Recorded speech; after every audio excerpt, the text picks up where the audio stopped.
प्रिय मित्रों, नमस्कार। भगवत गीता का ज्ञान सच में अमृत है। इस कलयुग में जो भी व्यक्ति गीता के इन सरल और सच्चे उपदेशों को समझकर अपने जीवन में उतारेगा, उसके जीवन की कई परेशानियां धीरे धीरे मिट जाती हैं।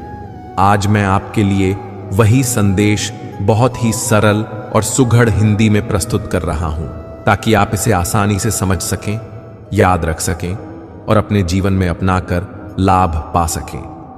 यह लेख लगभग 5000 शब्दों के आसपास है, इसलिए आराम से पढ़िए और अंत तक ध्यान दीजिए। दोस्तों, सबसे पहले एक बात याद रखिए, गीता कहती है कि मनुष्य अकेला है और अकेले ही पैदा हुआ है। लेकिन अकेलापन मतलब निराश होना नहीं है। गीता हमें सिखाती है कि अकेला महसूस होने पर भी हमें समझदारी से जीना सीखना चाहिए। अकेलापन को कमजोरी न समझो, इसे मौका समझो खुद को जानने का, खुद से दोस्ती करने का। जब भी तुम अकेला महसूस करो, समझो कि यह जीवन का एक चरण है। हर इंसान के जीवन में ऐसे पल आते हैं। गीता का संदेश यही है कि अकेलेपन से डरना छोड़ दो। डर और अकेलापन तभी बढ़ते हैं जब हम अपने मन की बातों को ज्यादा मानने लगते हैं। शांत बैठो, गहरे सांस लो और सोचो, क्या आज का दुख हमेशा रहेगा? नहीं, सब कुछ बदलता है। गीता बताती है कि जो मनुष्य अपने मन को, बुद्धि को और कर्म को संयमित करता है, वह दुख में भी शांत रह पाता है। यह दुनिया स्वार्थ से चलती है, यह कठोर सत्य है। जब तक किसी को आपसे फायदा है, वह आपके साथ मुस्कुराता है, लेकिन फायदा खत्म होते ही व्यवहार बदल जाता है। इसलिए गीता कहती है, किसी से भी जरूरत से ज्यादा उम्मीद मत रखो। उम्मीदें टूटने से मन में बड़ा दर्द होता है। इसलिए प्रेम और भरोसा देना अच्छा है, पर अति दिखावा और अंधविश्वास न करो। जो तुम्हारे प्रेम की कदर करता है, वही उसका हकदार है। जिसे तुम्हारे प्रेम की कदर नहीं, उससे दूरी ही बेहतर है। यह सीख कठोर लग सकती है, पर जीवन में शांति पाने के लिए जरूरी है। दुनिया में बहुत से लोग मुखौटा पहनकर चलते हैं, अच्छे दिखने के लिए, फायदा उठाने के लिए। गीता हमें बताती है कि इंसान की असलियत मुश्किल समय में ही दिखती है। जब तुम पर संकट आएगा तो सामने वाले का असली रंग खुलकर सामने आ जाएगा। इसलिए समझदारी यही है कि प्रथम मुलाकात में किसी पर पूरा भरोसा न करो। धीरे धीरे लोग समझ में आते हैं, उनके भाव और कर्म देखने चाहिए। मुखौटे वाले रिश्तों में फंसना सबसे बुरा होता है। इसलिए सतर्क रहो, पर सावधानी के साथ प्रेम भी दो। भगवत गीता में श्री कृष्ण कहते हैं, जो जैसा कर्म करता है वैसा ही फल पाता है। यदि कोई व्यक्ति दूसरों को धोखा देता है, छल करता है, तकलीफ देता है, उसका अंत भी खराब हो सकता है। दुर्योधन का उदाहरण गीता इतिहास में दिया जाता है। उसने पांडवों को जीवन भर दुख दिया और अंत में उसका ही अभिशाप और छल उसकी विनाश का कारण बना। इसलिए दूसरों को सताने वाले को शांति नहीं मिलती। यह न्याय किसी और ने नहीं, कर्मों का नियम है। कर्म ही फल देता है। अगर किसी ने तुम्हें धोखा दिया या तकलीफ पहुंचाई, गीता सिखाती है कि उस व्यक्ति की परवाह करना छोड़ दो। पर इसका अर्थ यह नहीं कि तुम निर्दयी बन जाओ। इसका अर्थ है, अपना मन दुखी न करो, सीख लो। किसी से मिली नकारात्मकता से बुद्धि लेकर आगे बढ़ो। जो लोग तुम्हारे लिए ठीक नहीं हैं, उनसे अपनी सीमाएं तय करो। सीमाएं बनाना मतलब बदले में बुरा करना नहीं, बल्कि खुद को बचाना और आगे बढ़ना सीखना है। गीता में एक बहुत बड़ी सीख यह भी है कि क्रोध मनुष्य का सर्वनाश कर देता है। यदि कोई व्यक्ति अत्यधिक क्रोधी है, उसके साथ कोई स्थायी दोस्त नहीं रह पाते। क्रोध से रिश्ते टूटते हैं। मनुष्य अपने क्रोध के कारण अकेला रह जाता है। इसलिए गीता सिखाती है कि क्रोध पर नियंत्रण बेहद आवश्यक है। क्रोध आने पर गहरी सांस लो, थोड़ी देर रुको, सोचो, क्या यह क्रोध किसी समस्या का हल करेगा? ज्यादातर मामलों में जवाब नहीं होगा। फिर भी यदि जरूरी है तो शांत पकड़कर कठिन निर्णय लेना चाहिए। क्रोध से बड़े फैसले लेना जीवन में पछतावे देता है। एक बार जो बीत गया उसे बार बार याद करके अपने आप को दुखी मत करो। गीता कहती है कि गुजरा हुआ समय वापस नहीं आता। जो समझदार व्यक्ति होता है वह अपने बीते हुए पलों को पीछे छोड़ देता है और वर्तमान में जीना सीखता है। बार बार भूलों में फंसकर जीना तुम्हें खुश नहीं रखेगा। बीती बातें अनुभव बनकर रहनी चाहिए, सबक बनकर, पर जीवन को नहीं रोकना चाहिए। वर्तमान में छोटे छोटे कदम उठाकर आगे बढ़ो, यही सबसे बड़ा उपाय है। गलत और पाप करने वालों का साथ कभी मत दो। गीता कहती है, बुरे संग से बचो। यदि कोई व्यक्ति तुम्हें गलत राह पर ले जाना चाहता है, उससे दूर रहो। यह कटु सत्य है कि व्यक्ति अपने संगियों से बनता और बिगड़ता है। अच्छे संग से बुद्धि और भावना मजबूत होती है, बुरे संग से पतन होता है। इसलिए अपने आसपास उन लोगों को रखो जो तुम्हें प्रोत्साहित करें, नैतिकता सिखाएं और तुम्हारी भलाई चाहें। श्री कृष्ण कहते हैं कि प्रेम उसी से करो जो प्रेम के लायक हो। यह हमेशा सरल नहीं लगता, क्योंकि दिल पर हम अक्सर हुक्म नहीं चला पाते। पर प्रेम देने से पहले यह देखो, क्या वह व्यक्ति तुम्हारे प्रेम की कदर करता है? क्या वह तुम्हारे लिए ईमानदार है? यदि जवाब नहीं में है तो दूरी बनाओ। प्रेम देना अच्छा है, पर अंध रूप से नहीं। प्रेम के साथ सम्मान और समझ भी चाहिए।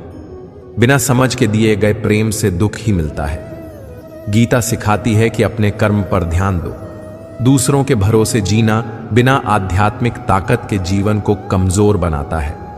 अपने काम पर भरोसा रखो, कर्म करो और परिणाम की चिंता कम करो। यही गीता का कर्म योग है। कर्म करो, फल की इच्छा त्यागो और संभव से परिणाम स्वीकार करो। ऐसे में आत्मविश्वास बढ़ेगा और किसी के बदलते व्यवहार से तुम्हारा मन टूटेगा नहीं।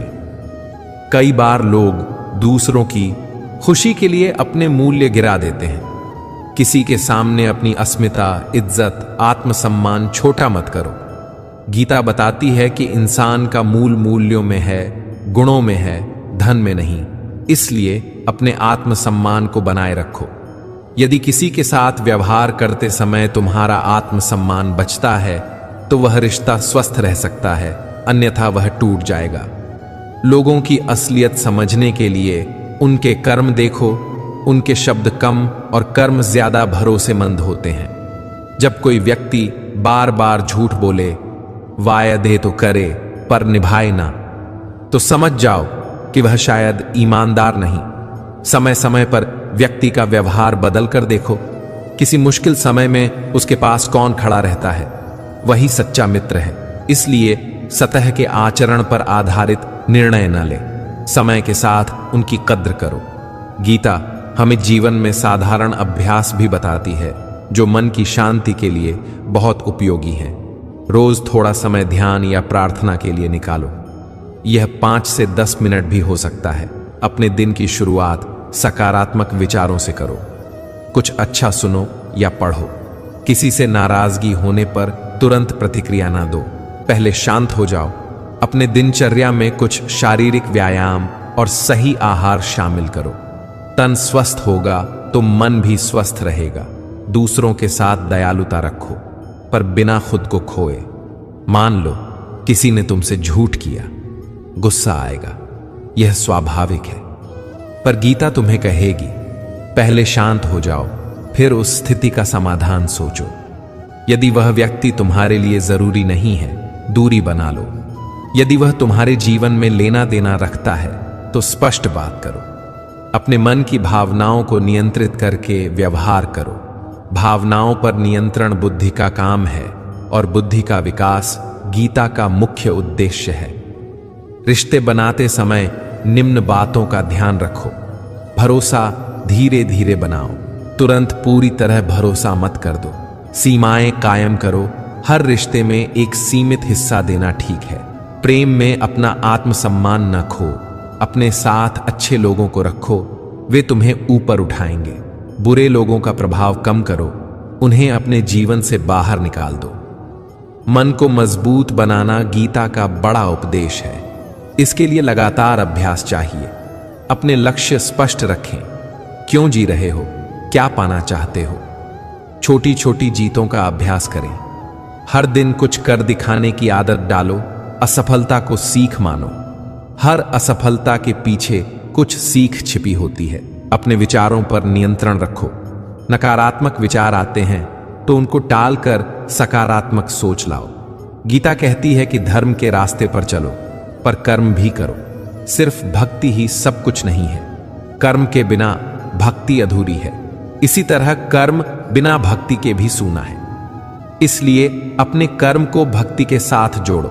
निश्चय करो कि तुम जो भी कर रहे हो वह ईश्वर को समर्पित कर रहे हो। इससे अंदर की शांति आती है और मेहनत का बोझ हल्का होता है। दूसरों की मदद करना अच्छी बात है, पर अपने नुकसान पर नहीं। गीता सिखाती है कि दया रखो, पर विवेक से।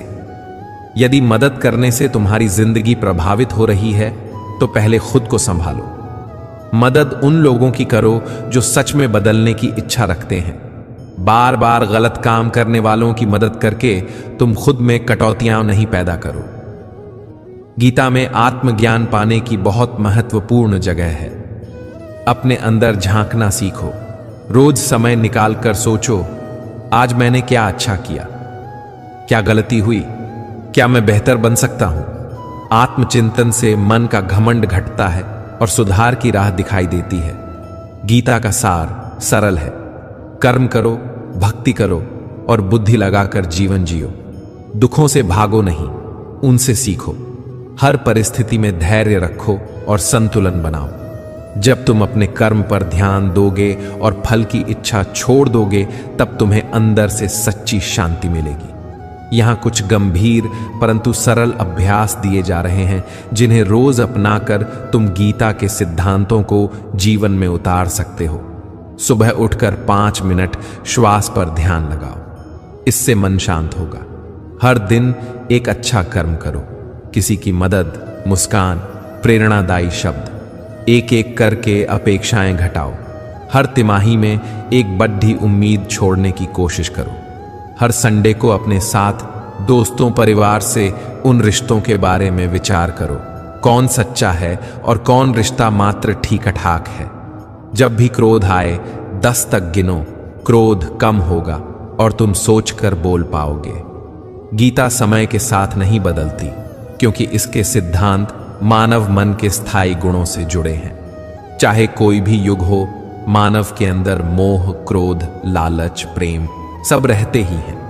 गीता इन भावों को सही दिशा देने का विज्ञान सिखाती है। इसलिए आज भी जब मन परेशान हो, गीता का एक एक श्लोक मन को स्थिर कर देता है। वह अमृत है। दोस्तों, जीवन में कठिनाइयां आएंगी, यह तय है, पर गीता का ज्ञान यह सिखाता है कि कठिनाइयों के बीच भी इंसान जीत सकता है। जीत अपने मन के ऊपर, अपने अहंकार पर और अपने अविश्वास पर। अगर तुम गीता के उन सरल उपदेशों को अपनाओगे, जैसे अकेलापन से डरना छोड़ना, अनावश्यक अपेक्षाएं न रखना, क्रोध पर नियंत्रण करना, बुरे संग से दूर रहना और कर्म पर ध्यान देना, तो तुम्हारा जीवन निश्चित रूप से बदल जाएगा। रोज थोड़ी सी प्रार्थना कर लो, खुद से भी और ईश्वर से भी। कहो, हे ईश्वर, मुझे समझदारी दो, धैर्य दो और वह शक्ति दो जिससे मैं हर परिस्थिति को सलीके से संभाल सकूं। यह छोटी सी प्रार्थना तुम्हें अंदर से मजबूत बनाएगी। कभी मत भूलो, तुम उस ब्रह्मांड का एक हिस्सा हो। तुम अकेले नहीं हो, पर अकेले आए हो और अकेले ही जाओगे। यह ज्ञान तुम्हें निर्भय बनाता है। निर्भय बनो, समझदार बनो और प्रेम हमेशा सही जगह पर करो। अपने कर्मों का फल सच्चे मन से स्वीकार करो और किसी भी हाल में अपने आप को खोने मत देना। हम अक्सर यह नहीं समझ पाते कि हमारी संगत हमारे जीवन को कितना बदल देती है। जो संगत हम चुनते हैं वही हमें आकार दे देती है। अच्छी संगत इंसान को ऊंचा उठाती है और बुरी संगत उसे गिरा देती है। यह बात पुरानी कहावतों में भी मिलती है और भगवत गीता में भी इसका अर्थ छिपा है। अगर आप किसी ऐसे व्यक्ति के साथ लगातार रहोगे जिसकी सोच गलत है, जिसकी आदतें बुरी हैं, तो धीरे धीरे आप भी उन्हीं आदतों के शिकार हो जाओगे। उदाहरण के तौर पर भीष्म पितामह का जीवन याद रखिए। भीष्म एक धर्मात्मा और ब्रह्मचारी थे, परंतु उन्होंने उस पक्ष का साथ दिया जो सही नहीं था। परिणाम स्वरूप जीवन के अंतिम क्षणों में उन्हें कष्ट झेलना पड़ा। इससे हमें यह सीखने को मिलता है कि धर्म और सत्य के साथ खड़ा होना जरूरी है, वरना भले ही आत्मा में कुछ अच्छाई हो, संगत गलत हो तो उसका फल दुखद होता है। इसलिए ऐसी संगत से दूर रहना चाहिए जो हमारा मनोबल गिराए, हमारा अहंकार बढ़ाए या हमारी अच्छाइयों को खत्म कर दे। जब भी कोई व्यक्ति या समूह आपको बदले में षड्यंत्र, ईर्ष्या या स्वार्थ दिखाता है, उनसे दूरी बनाना ही बुद्धिमानी है। भगवान श्री कृष्ण गीता में बार बार यही कहते हैं कि मन को शांत रखना चाहिए। अशांत मन इंसान के लिए विनाशकारी होता है। जो व्यक्ति अंदर से बेचैन रहता है उसे दुख और परेशानी ही मिलती है। विचारों की उथल पुथल, चिंता और भय अशांत मन की निशानियां हैं। शांत मन का फल आनंद है। जब मन शांत होगा तभी हम सही निर्णय ले पाएंगे, तभी हम दूसरों के साथ स्नेह और समझ से पेश आ सकते हैं। इसलिए रोज थोड़ा समय अपने मन को शांत करने के लिए निकालें। प्रार्थना करें, ध्यान करें, सादा चलें और सांसों पर ध्यान दें। ये छोटे छोटे कदम बहुत बड़ा असर डालते हैं। गीता में यह भी सिखाया गया है कि हर किसी को ज्ञान नहीं देना चाहिए। मूर्ख और दुष्ट लोग ऐसे होते हैं जो ज्ञान मिलने पर भी उसे गलत रूप में लेते हैं। उनका अहंकार चोट खाता है और वे आपसे बैर करने लगते हैं। ऐसे लोग ज्ञान को नकारात्मक रूप में इस्तेमाल कर सकते हैं और अंततः आपको ही नुकसान पहुंचा सकते हैं। इसलिए ज्ञान साझा करते समय विवेक और समझ जरूरी है। पहले जान लो कि सामने वाला व्यक्ति सीखने के लिए तैयार है या नहीं। अगर उसका स्वभाव अहंकारी है और वह सिर्फ अपना फायदा देखता है तो ज्ञान देने का सही समय नहीं है। परंतु जो व्यक्ति नम्र है, सीखने की भावना रखता है और अपने स्वभाव पर काम करता है, उसे ज्ञान देना फलदायी होगा। श्री कृष्ण ने व्यवहारिक जीवन के नियम भी दिए हैं। वे कहते हैं कि जहां आपके लिए प्रेम और इज्जत नहीं मिलती, वहां जाना उचित नहीं है। यदि किसी के दिल में आपके लिए सच्चा प्रेम नहीं है, तो वहां रहने या काम करने का अर्थ नहीं बनता। ऐसे संबंध अक्सर दर्द और धोखे में बदल जाते हैं। यह बात महाभारत के उस प्रसंग में साफ दिखती है जब श्री कृष्ण हस्तिनापुर पहुंचे और दुर्योधन ने उन्हें निमंत्रण दिया। श्री कृष्ण ने समझदारी दिखाई और कहा कि वह केवल तभी किसी के घर भोजन करेंगे जब वहां सच्चा प्यार हो या बहुत बड़ी आवश्यकता हो। उन्होंने साफ कह दिया कि दुर्योधन का निमंत्रण स्वार्थी था। यह हमें सिखाता है कि आत्मसम्मान और सुरक्षा का ध्यान रखना चाहिए। भगवत गीता केवल कुछ धार्मिक बातें नहीं बताती, यह पूरी मानवता के लिए एक निर्देश है। यह आत्मा, परमात्मा और सृष्टि के संबंध में हमारी समझ को गहरा करती है। गीता बताती है कि आत्मा अमर है, वह न कभी मरती है और न नष्ट होती है। शरीर बदल जाता है पर आत्मा का स्वरूप स्थिर रहता है। गीता यह भी बताती है कि इस जीवन में हमने जो नियम और कर्तव्य निभाने हैं, उनको निभाना ही हमारी बड़ी परीक्षा है। यही परीक्षाएं हमें आगे ले जाती हैं, या तो मुक्ति की ओर या फिर से जन्म जन्मांतरण के चक्र में।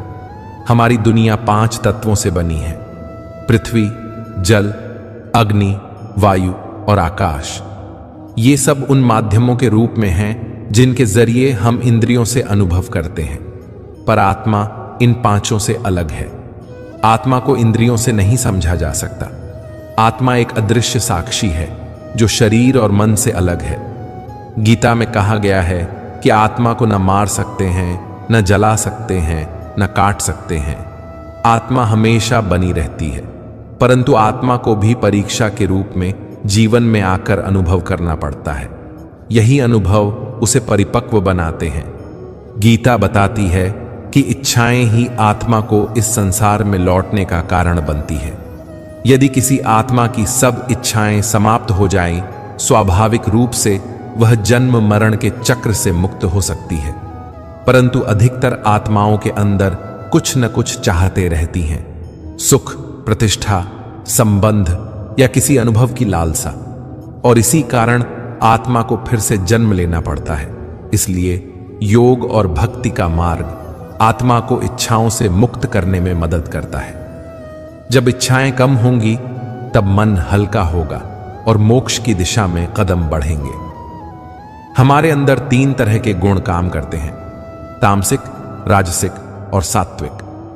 तामसिक गुण वह हैं जो हमें सुस्ती, आलस्य, ईर्ष्या और हीन भावना की ओर ले जाते हैं।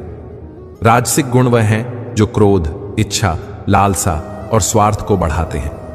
सात्विक गुण वह हैं जो हमें सच्चाई, प्रेम, करुणा और संयम की ओर ले जाते हैं। जीवन की परीक्षा यही है कि हम तामसिक और राजसिक प्रवृत्तियों से ऊपर उठकर सात्विक जीवन अपनाएं। इसका अर्थ है कि हम सादा जीवन जिए, संतोषी रहें, दूसरों के साथ प्रेम और दया रखें और अपने अंदर संयम बनाए रखें। गीता और सनातन परंपरा दोनों ही जीवन को 4 बड़े हिस्सों में बांटते हैं, धर्म, अर्थ, काम और मोक्ष। ये चारों मिलकर इंसान की परीक्षा का ढांचा बनाते हैं। धर्म, यह वह मार्ग और कर्तव्य है जो हमारे अंदर नैतिकता और सत्य बनाए रखता है। झूठ न बोलना, चोरी न करना, माता पिता और गुरु का आदर करना, ये सब धर्म के अंश हैं। अर्थ, जीवन में जो जरूरी संसाधन हैं उन्हें सही तरीके से कमाना और उनका सदुपयोग करना। अर्थ का उद्देश्य केवल भोग नहीं है, बल्कि जिम्मेदारी निभाना और परिवार तथा समाज के लिए कुछ करना भी है। काम, यहां काम का अर्थ है इच्छाएं और सांसारिक इच्छाएं। इनका उचित नियंत्रण जरूरी है। काम यदि असंतुलित हो जाए तो वह जीवन को दुखी कर देता है, परंतु संतुलित रूप से काम का सुख लेना भी मानवीय है। मोक्ष, अंतिम लक्ष्य है मुक्ति। जब आत्मा सारी इच्छाओं और बंधनों से मुक्त हो जाती है, तब उसे जन्म मरण के चक्र से छुटकारा मिलता है। मोक्ष की ओर जाने का रास्ता सच्चे कर्म, ज्ञान और भक्ति से होकर जाता है। यदि हम इन चारों स्तंभों को समझकर जीवन जीते हैं तो आत्मा की परीक्षा सफल हो जाती है। गीता ने व्यवहार के लिए भी कुछ सरल नियम बताए हैं। इन्हें अपनाना कठिन नहीं, पर हर दिन की अनुभूति और अभ्यास से यह संभव होता है। सच बोलो, झूठ कम बोलो, समय पर कर्म करो पर फल के आसक्त मत बनो, जरूरतमंदों की मदद करो पर दिखावा मत करो, अपने क्रोध और लोभ पर नियंत्रण रखें, अपने अंदर की शांति के लिए नियमित ध्यान और संकल्प बनाओ। इन छोटे छोटे नियमों का पालन जीवन में बड़ा परिवर्तन लाता है। जब आदत बन जाती है तो व्यक्ति स्वतः सात्विक बन जाता है। सबसे बड़ा सबक यह भी है कि जिन लोगों ने आपके साथ बुरा किया उन्हें माफ कर देना चाहिए। माफी देना स्वयं के लिए है। गुस्सा और बैर हमारे मन को जकड़ लेते हैं। जब आप माफ करते हैं तो आप अपना मन हल्का करते हैं और आत्मा की उन्नति के रास्ते खोलते हैं। इसके साथ ही अपनी तरफ से भी जिनसे आपने गलत किया है उनसे माफी मांगना जरूरी है। आत्मावलोकन और सुधार से ही मोक्ष की राह सुगम होती है। गीता सिखाती है कि असली सुख संतोष में है, भोग में नहीं। जितना अधिक हम बाहरी वस्तुओं पर निर्भर होते हैं उतनी ही अधिक हमारी चिंता बढ़ती है। सादगी और संतोष से जीवन में स्थिरता आती है। रोजमर्रा की छोटी छोटी बातों में आनंद ढूंढें। एक सरल भोजन, परिवार के साथ समय, सुबह की शुद्ध हवा और ईमानदार प्रयास से मिलने वाला सुकून, यही सच्ची समृद्धि है। गीता में निष्काम कर्म का बहुत महत्व है, यानी फल की इच्छा के बिना कर्म करना। जब आप केवल अपने कर्तव्य का पालन करते हो और फल पर आसक्त नहीं होते तो कर्म आपको बांधते नहीं। यह मन को मुक्त बनाता है और आत्मा को उन्नति देता है। निष्काम कर्म का अर्थ यह नहीं कि आप मेहनत न करें, बल्कि इसका अर्थ है कि आप अपने काम को ईमानदारी से करें, पर उससे मिलने वाले परिणाम को अपना पहचान न बनाएं। परिणाम अपने आप आते हैं। आपका काम है सच्चाई से प्रयास करना। भक्ति का अर्थ है परमात्मा से प्रेम और आत्मसमर्पण। भक्ति में मन की शुद्धि और विश्वास आता है। जब आप दिल से प्रभु की भक्ति करते हैं तो मन की सभी विकृतियां धीरे धीरे कम हो जाती हैं। भक्ति आपको आत्मा की ओर मोड़ती है और जीवन को अर्थ देती है।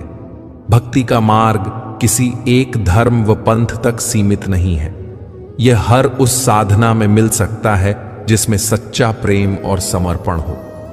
नीचे कुछ सरल अभ्यास दिए जा रहे हैं जो आप रोज कर सकते हैं। सुबह उठकर 5 मिनट शांत बैठकर गहरी सांस लें।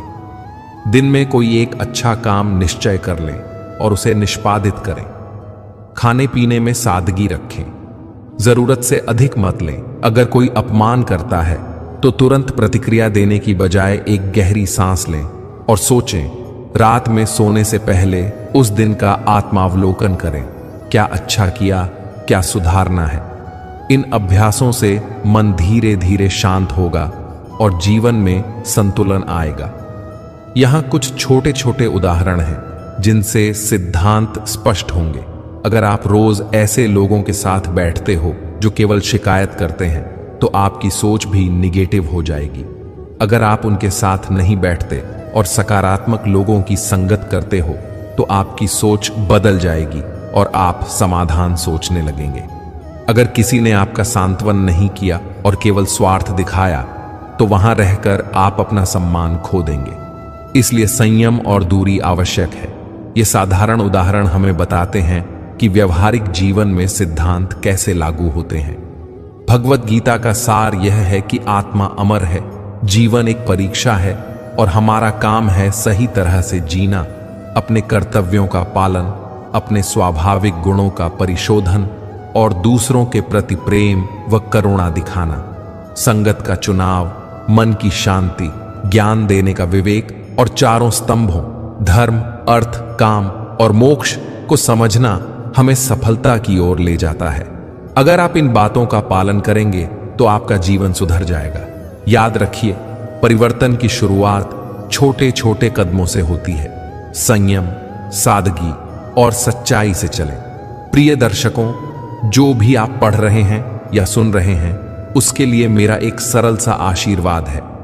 आप पर प्रेम और शांति बनी रहे। अपनी संगत चुनिए, अपने मन को शांत रखिए और हर दिन थोड़ा बेहतर बनने का संकल्प कीजिए।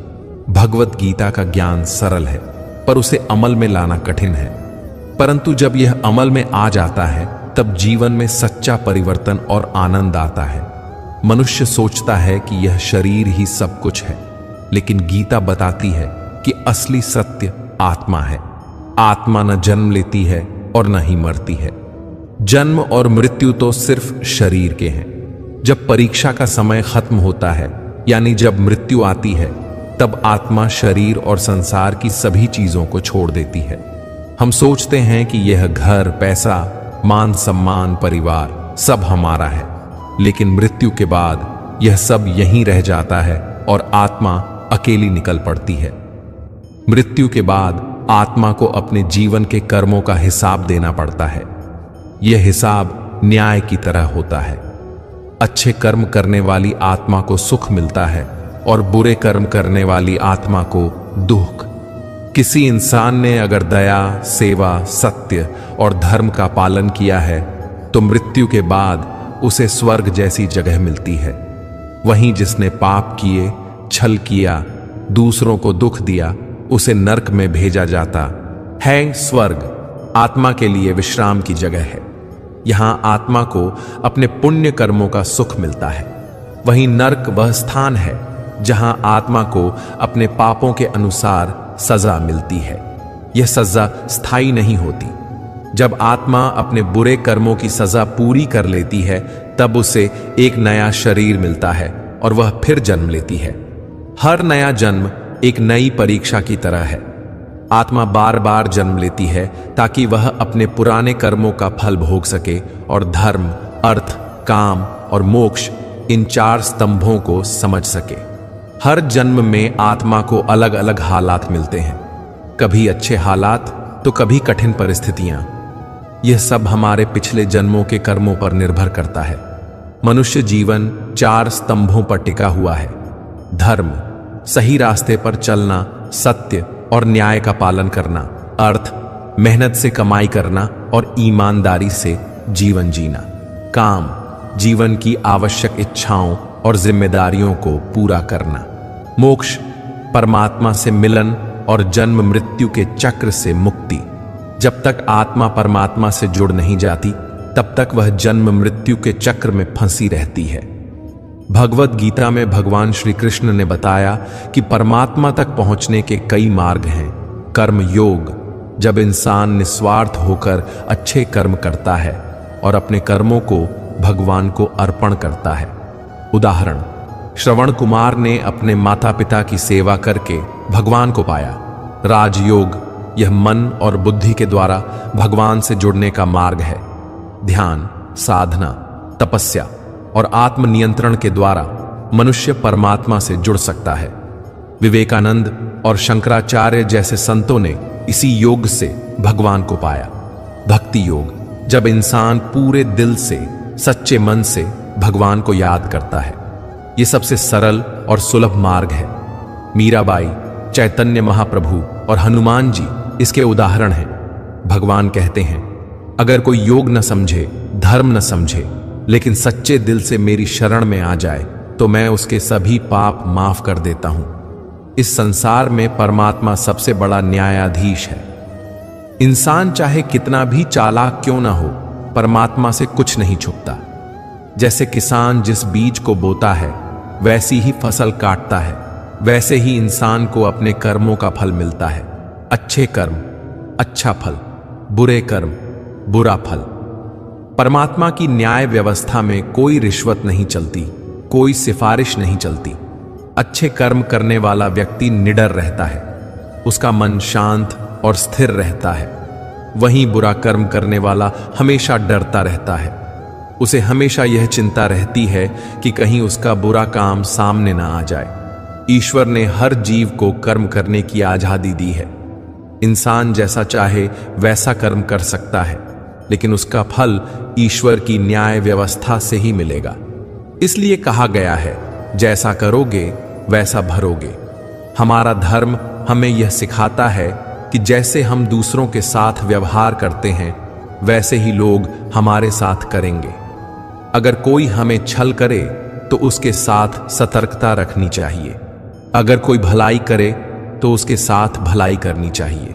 शास्त्र कहते हैं, दुष्टों का नाश करना भी धर्म है और सज्जनों का सम्मान करना भी धर्म है। गीता और वेदों में सत्य को सबसे बड़ा धर्म बताया गया है। सत्य से ही योग, तपस्या और धर्म उत्पन्न होते हैं। झूठ हमेशा अंधकार की ओर ले जाता है और सत्य हमें प्रकाश की ओर ले जाता है। सत्य धर्म के कुछ लक्षण: सभी प्राणियों को समान समझना, ईर्ष्या और द्वेष से दूर रहना, शील और लज्जा बनाए रखना, पाप से दूर रहना, किसी को कष्ट न पहुंचाना, इंद्रियों पर नियंत्रण रखना, क्षमा करना, साहस और विद्या अर्जित करना। किसी भी रिश्ते की नींव सम्मान और स्नेह से बनती है। अगर हम हर बात पर कटुता और दोषारोपण करें तो रिश्ते खराब हो जाते हैं। इसलिए अपने शब्दों में प्रेम और सम्मान रखें। जब हम किसी की बेरी में भी अच्छी बात निकाल कर कहें तो सामने वाले का मन हल्का होता है। याद रखें, बात करने का तरीका संबंध बनाता है। अहंकार और दूसरों का अपमान करने का स्वभाव मनुष्य के लिए घातक है। यह गुण हमें अकेला कर देते हैं और आंतरिक शांति छीन लेते हैं। असल सुख वही है जो कामनाओं से मुक्ति पर मिलता है। ईश्वर ने यह सिखाया है कि मोह और लोभ को त्याग कर ही मन को स्थिर किया जा सकता है। मोह का अंत मृत्यु है, पर सत्य और सच्चाई का फल अमृत अथवा अनंत शांति है। जिस इंसान ने मोह को त्याग दिया, वह जीवन में हल्का, मुक्त और निश्चिंत बन जाता है। संसार पर वृद्धावस्था और मृत्यु का नियम है, इसलिए समय को व्यर्थ न गवाएं। अपने कल्याण के लिए आज ही काम करें। कभी कभी जो लोग सरलता और संयम अपनाते हैं, उन्हें असल सुख मिलता है। स्वेच्छा से सन्यासी भाव अपनाने में डरने की नहीं, परंतु समझदारी दिखाने की बात है।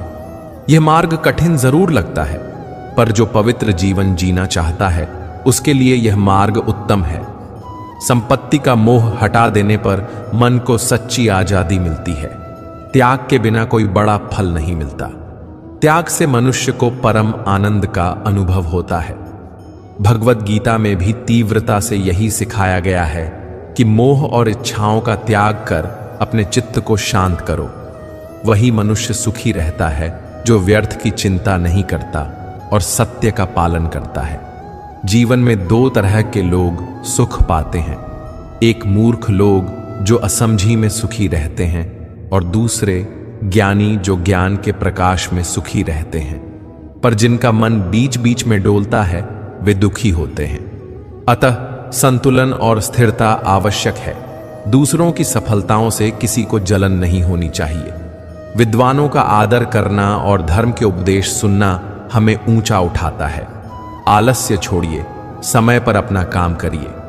जो समय का मूल्य समझते हैं वे जीवन में आगे बढ़ते हैं। मौन की महत्ता बहुत है।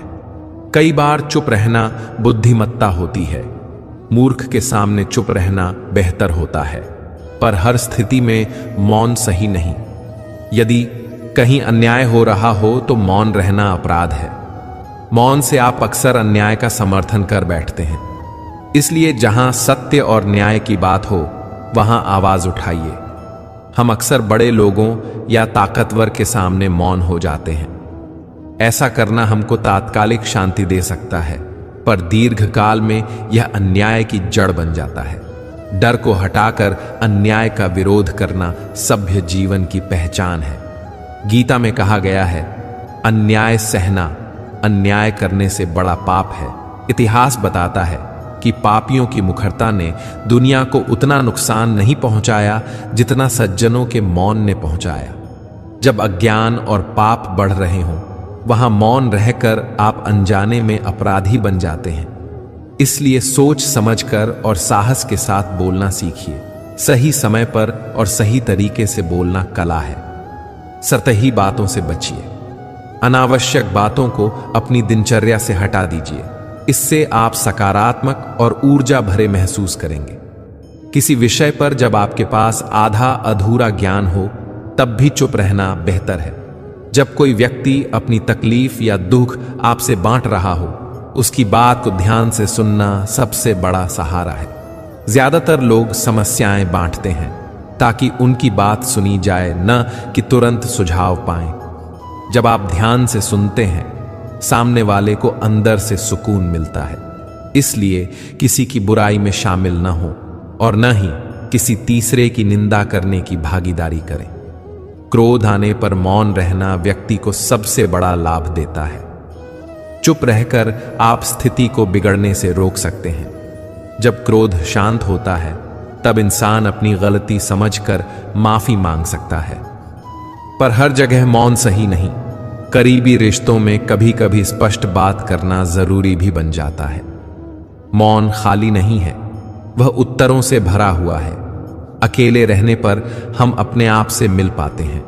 मौन विवेक को ताजा रखता है। बुद्धिमानी की अपेक्षा बुद्धिमान प्रतीत होना कभी कभी आसान होता है, पर असली ताकत मौन और संयम में है। किसी भी बातचीत में बोलने से पहले सोचिए, क्या यह बात संबंध बनाएगी या तोड़ देगी? क्या यह समय और स्थान का उपयुक्त है? अगर नहीं तो चुप रहना ही बेहतर है। सही जगह और सही वजह पर बोलना सीखिए, तब आधी समस्याएं ही अपने आप हल हो जाएंगी। गीता बताती है कि मन का स्वभाव बेचैन है। मन बार बार उछलता रहता है। इसे शांत करना कठिन है पर असंभव नहीं। भगवान कृष्ण हमें दो उपाय देते हैं, ध्यान, ध्यानाभ्यास और वैराग्य, विषयों से अलगाव। ध्यान का मतलब है अपना मन किसी एक वस्तु या क्रिया पर पूरी तरह लगाना। ध्यान का मतलब आंखें बंद कर बैठना ही नहीं है। अगर आप रोटी बना रहे हैं तो ध्यान उसी पर लगाना, काम पर लगाइए। जब आप कोई काम करते हैं पूरा मन उसी में रखें। टीवी देखते समय भी पूरी तरह से पिक्चर पर ध्यान दीजिए। यही सचमुच का ध्यान है। जो भी कर रहे हो पूरी तरह करिए। वैराग्य का मतलब वस्तुओं से दूरी बना लेना नहीं, बल्कि उनसे निर्लिप्त होना है। वस्तुएं हों पर उनका मोह न रहे। इस भाव से व्यक्ति हर परिस्थिति में शांत रह पाता है। इच्छाओं की पूर्ति के पीछे भागना छोड़ दीजिए, इससे मन की शांति मिलती है। सादा जीवन और संयमित इच्छाएं सुख दे सकती हैं। जितनी अपेक्षाएं कम होंगी उतना ही मन हल्का रहेगा। जीवन की वास्तविक समृद्धि बड़ी बड़ी चीजों में नहीं, बल्कि संतोष और संयम में है। दूसरों को बुरा ना कहें, अच्छी बात कहें। जरूरत से अधिक बोलने से बचें। जहां अन्याय हो रहा हो साहस से बोलें। जब कोई दुख बांट रहा हो बस सुने। सलाह तभी दें जब मांगे जाएं। रोज थोड़ा समय ध्यान के लिए निकालें। कुछ भी काम है, ध्यान उसी काम पर लगाइए। लोभ और मोह से दूरी बनाइए। आवश्यक चीजें रखें, लेकिन उनमें फंस कर ना रहें। दिखावे और दिखावे के लिए जीना व्यर्थ है। जो लोग दिखावे से मुक्त होते हैं वे ज्यादा शांत और सुरक्षित महसूस करते हैं। इसलिए सादगी अपनाइए। असल ताकत सादगी में है। रोज अपने कर्मों और शब्दों पर नजर रखिए। क्या आपने किसी का दिल दुखाया? क्या आपने बिना समझे प्रतिक्रिया दी? आत्मनिरीक्षण से हम अपनी कमजोरियों को पहचान कर सुधार कर सकते हैं। काम, धर्म और संसार के बीच संतुलन बनाइए। न तो केवल सांसारिक सुखों का पीछा कीजिए और न ही केवल कठोर तपस्या में खो जाइए। मध्यम मार्ग अपनाइए, जहां कर्म करते हुए भी मन शांत रहे। दूसरों के प्रति स्नेह और करुणा रखें। जब हम दूसरों की तकलीफ समझते हैं और उनका साथ देते हैं तो समाज बेहतर बनता है। करुणा ही मनुष्यत्व की पहचान है। दोस्तों, जीवन में बड़े बदलाव के लिए बड़ी योजनाएं जरूरी नहीं। रोजमर्रा के छोटे छोटे बदलाव, जैसे कम बोलना, अधिक सुनना, समय पर काम करना, दूसरों का सम्मान करना, बहुत बड़ा फर्क डाल देते हैं। भगवत गीता की यही शिक्षा है। मन को वश में कर लो, मोह त्याग दो और संयम से जियो। जब आप किसी काम में पूरी तरह मौजूद होते हैं, चाहे वह चाय बनाना हो, खाना खाना हो, काम पर ध्यान देना हो या कोई बातचीत, आपका मन विभाजित नहीं रहता। वही पूर्णता असल में ध्यान है। काम करते हुए अगर आप सोचते हैं बस जल्दी कर लें, मेरा समय बर्बाद हो रहा है, तब आप खुद ही अपने अनुभव को छोटा कर रहे हैं। पर अगर आप कहते हैं यह वक्त भी मेरा है, मैं इसे अच्छे से करूंगा, तो वही कार्य ध्यान बन जाता है। ध्यान का मतलब यह नहीं कि आप दूरी बनाकर अलग हो जाएं। इसका मतलब है कि यह जानकर कि आपकी ऊर्जा और समय अनमोल है, आप हर कर्म को सम्मान के साथ करते हैं। इससे आपका जीवन क्रमशः सरल और शांत होता जाता है। वैराग्य सुनने में कठिन शब्द लगता है। लोग समझते हैं कि वैराग्य का मतलब है सब छोड़कर जंगल में चले जाना, पर श्री कृष्ण का वैराग्य हमें कुछ और सिखाता है। वैराग्य का मतलब है परिणाम की चिंता से मुक्त रहना। उदाहरण के लिए, आपने इंटरव्यू की तैयारी पूरी ईमानदारी से की, आपने अपना सर्वश्रेष्ठ दिया। अब परिणाम, नौकरी मिलना या न मिलना, आपके हाथ में नहीं है। कई कारण हो सकते हैं जो आपके नियंत्रण से बाहर हैं। ऐसे में वैराग्य का अर्थ है, मैंने अपनी पूरी कोशिश की, अब परिणाम ईश्वर और परिस्थितियों पर छोड़ दूंगा। जब हम परिणाम की चिंता छोड़ देते हैं, तब हमारा मन हल्का हो जाता है। हम बेहतर प्रदर्शन करते हैं, क्योंकि चिंता हमें कमजोर कर देती है। इसलिए वैराग्य को अपनाना अच्छा है। काम पूरी मेहनत और लगन से करें, पर नतीजे पर फिक्स न रहें। जिस तरह आप बच्चे को प्यार से समझाते हैं जब वह घबराया होता है, वैसे ही अपने मन को भी प्यार से समझाइए। जब मन कई तरह की बातें लेकर परेशान करे, तब उसे कोसने या मारने की कोशिश न करें। शांत आवाज में कहिए, ठीक है, मैं टेंशन नहीं लूंगा, मैं अपना काम कर रहा हूं और मैं खुद का साथ नहीं छोड़ूंगा। श्री कृष्ण का संदेश यही था, अपने ऊपर भरोसा रखो। तुम अपने बुरे वक्त को पनापने मत देना।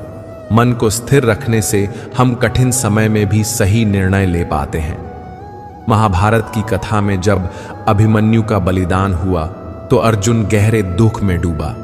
वह इतना नाचाहत हुआ कि उसने कहा, मुझे अब जीने का मतलब नहीं रहा। पर श्री कृष्ण ने उसे एक अनुभव दिखाया। वे अर्जुन को आत्माओं के लोक में ले गए। वहां अभिमन्यु आनंद में था। उसने अर्जुन को पहचाना ही नहीं। अभिमन्यु ने कहा कि उसने अनेक जन्म लिए हैं। किसी जन्म में अर्जुन उसका पिता था, किसी में वह अर्जुन का। आत्मा का कोई स्थायी पिता माता नहीं होता। इस बात को समझकर अर्जुन का पारिवारिक मोह कम हो गया। इस घटना का सरल अर्थ यह है, दुनिया में सब कुछ अस्थायी है। किसी को खोने का दुख तभी असहनीय हो जाता है जब हम उसे स्थायी मान लेते हैं। पर यदि हम जानते हैं कि जीवन और मृत्यु प्रकृति के नियम हैं, तो हम दुख से कुछ हद तक मुक्त हो सकते हैं।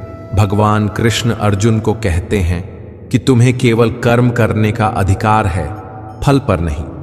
इसका सरल अर्थ है, अपना काम पूरा लग्न से करो, पर परिणाम की चिंता मत करो। कर्म को पूजा जैसा मानो। कर्म ही भक्ति है। जब आप यह समझ लेते हैं कि कर्म करना ही असल धर्म है, तो जीवन सरल हो जाता है।